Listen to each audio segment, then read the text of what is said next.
સુરતમાં ફરી દારૂડિયાઓને hit and રનની ઘટનાને અંજામ આપ્યો હોય તેમ સરથાણા જકાતનાકા પાસે નસરી કાર ચાલકે બે બાઇક અને કારને જોરદાર ટક્કર મારી અકસ્માતને અંજામ આપતા લોકોએ કાર ચાલકને પકડી મેથી પાક આપી પોલીસને સોંપ્યો હતો।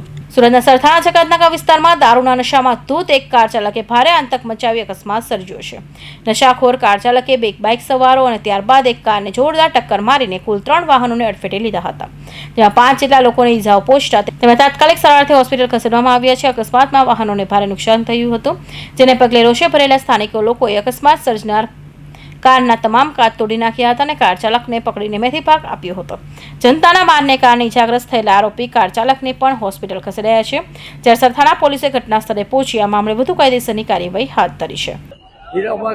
હીરાબગથી આ ભાઈ ગાડી લઈને બેફામ હાલતમાં અહીંયા ચલાવતા અહીંયા 5 માણસોને હાથ પગ ભાંગી નાખે એવી હાલતમાં એને કચડી અને આ બંધ પડેલી કારની બાજુમાં એની હારે અથડાઈ અને ગાડી અહીં ઊભી રહી છે અને એ ભાઈ એકદમ પીધેલી હાલતમાં હતા, જેમાં ગાડીમાં જે દારૂ સાથે લેવાય એવી નશીલી વસ્તુ હતી અને ટીન પણ હતા અને બાયુ અત્યારે રોડ રસ્તા ઉપર દવણા દળાવવા જતી હતી, બરોબર। એ લોકોને હવે બહાર નીકળવું કે નહીં એવો ભયનો માહોલ આ એરિયાની અંદર થઈ ચૂક્યો છે।